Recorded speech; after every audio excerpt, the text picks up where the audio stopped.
Hello दोस्तों, you are welcome to our YouTube channel. आज की इस वीडियो में हम जॉन कीट्स के द्वारा लिखी गई एक बहुत ही फेमस पोएम को डिस्कस करेंगे, जिसका नाम है odd on a Grecian earn.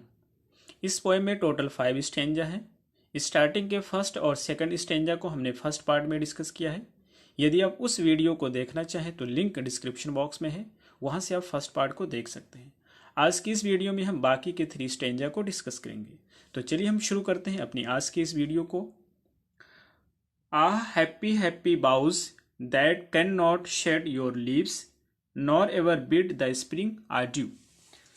Boughs की मीनिंग होती है टहनियाँ। कलश पर नक्काशी की गई टहनियों को संबोधित करते हुए पोएट कहता है कि ऐ प्रसन्नचित टहनियाँ, तुम बहुत ही खुशकिस्मत हो, तुम बहुत ही खुश नसीब हो। ऐसा पोएट इसलिए कहता है, वो आगे बता रहा है, that cannot shed your leaves, क्योंकि तुम्हारी पत्तियां कभी नहीं झड़ेंगी। Nor ever bid the spring adieu. Adieu की मीनिंग होती है गुड बाय, और पोएट यहाँ पर कहता है कि स्प्रिंग भी तुम्हें कभी गुड बाय नहीं कहेगी। दैट मीन्स कि तुम्हारे ऊपर हमेशा बसंत बनी रहेगी।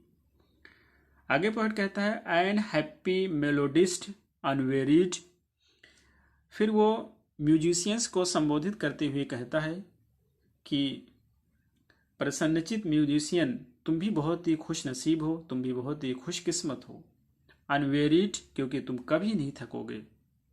For ever piping songs for ever new, क्योंकि जिस सॉन्ग को तुम गा रहे हो ये इसी तरीके से सॉन्ग गाते रहोगे। एंड फॉर एवर न्यू, और तुम्हारे ये सॉन्ग हमेशा नए रहेंगे।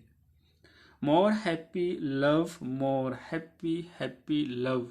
आगे पोएट कहता है कि जो प्रेम इस कलश के ऊपर जिस प्रेम की नक्काशी की गई है वो प्रेम भी बहुत ही खुशकिस्मत है, बहुत ही खुश नसीब है। फॉर एवर वॉर्म, की वो हमेशा से उत्साह और जोश से भरा हुआ है। एंड स्टिल बी इंजॉयड, और फ्यूचर में भी इसी तरह से जोश और उत्साह से भरा रहेगा। For ever painting and for ever young.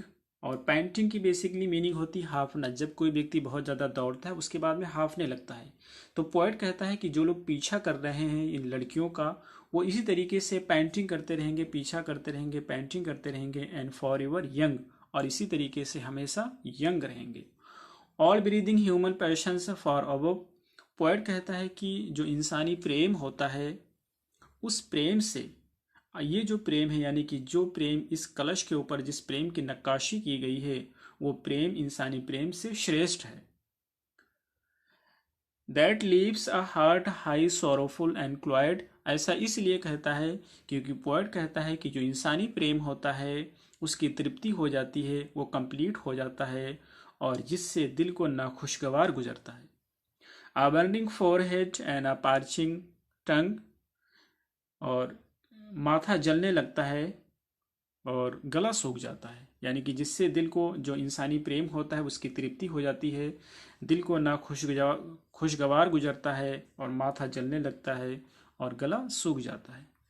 तो ये रहा हमारा थर्ड स्टेंजा। फोर्थ स्टेंजा पे चलते हैं। पोएट कहता है who are this coming to sacrifice. यहाँ पर कुछ लोग हैं जो कि सैक्रिफाइस करने के लिए आ रहे हैं, तो उन्हें जब देखता है पोएट तो कहता है कि ये कौन से लोग हैं जो कुर्बानी करने के लिए आ रहे हैं, सैक्रिफाइस करने के लिए आ रहे हैं। टूवर्ड ग्रीन अल्टर, और वो कहता है कि ये लोग एक वेदी की तरफ आ रहे हैं जिस वेदी को हरी पत्तियों से और फूलों से सजाया गया है। ओ मिस्टीरियस प्रीस्ट, वो कहता है कि वहाँ पर एक जो है रहस्य में पुजारी है, लीड्स, जो नेतृत्व कर रहा है इस जुलूस का। जो लोग जुलूस में शामिल हैं उस जुलूस का नेतृत्व करने वाला एक प्रीस्ट है। Thou that heifer lowing at the skies, और जिस जानवर की कुर्बानी देनी है वह हेफर है। हेफर यानी कि गाय है, और वो अपना सर आसमान की तरफ उठा करके देख रहा है। And all her silken plank flanks, and all her silken flanks with garlands dressed. और कहता है कि जिस जानवर की कुर्बानी देनी है उसे फूलों की माला से सजाया गया है। What little town by river और सी शोर, और पोएट कहता है कि उस कलश के ऊपर एक छोटे से गांव की नक्काशी की गई है। वो गांव या तो नदी के पास में है या फिर समुद्र के पास है, और माउंटेन बिल्ड्स, या फिर किसी माउंटेन के पास उसे बनाया गया है। विद अ पीसफुल सिटाडल, और वहाँ पर बहुत ही खामोशी है, बहुत ही शांति है। इज एम्प्टीड ऑफ दिस फोक। और आगे पोएट कहता है कि ये जो गांव है ये पूरी तरह से खाली हो गया है क्योंकि सारे लोग उस जुलूस में शामिल हो गए हैं। आगे पोएट कहता है and little town Dai streets for. और ये कहता है कि ये जो छोटा सा शहर है इसकी गलियां, दाई स्ट्रीट्स इसकी गलियां और इसकी रोडें पूरी तरह से खाली हैं। For ever more will silent be. और ये फ्यूचर में भी, भविष्य में भी इसी तरीके से खाली रहेंगी। And not a soul to tell why thou art desolate can ever return. और कहता है कि एक भी व्यक्ति नहीं है जो बताए कि ये लोग कहाँ पर, यानी कि ये कहना चाहते हैं कि वहाँ से एक भी व्यक्ति वापस नहीं आएगा ये बताने के लिए कि ये लोग कहाँ गए हैं और क्यों गए हैं। सोल यानी कि पर्सन। अगले स्टेंजा में करता है जो कि लास्ट स्टेंजा है, फिफ्थ है। पोएट कहता है O Attic shape fair attitude with brede of marble men and maidens overwrought. उस कलश को संबोधित करते हुए पोएट कहता है कि कलश के ऊपर खूबसूरत पुरुषों और औरतों की तस्वीरों की नक्काशी की गई है। विद फॉरेस्ट ब्रांचेस, जंगल की नक्काशी की गई है और पेड़ भी हैं। एंड ट्रोडन वीड्स, वहाँ पर कुचली घासें भी हैं, यानी कि कुछ घास हैं जिन्हें कुचला गया है, थोड़ी कुचली हैं।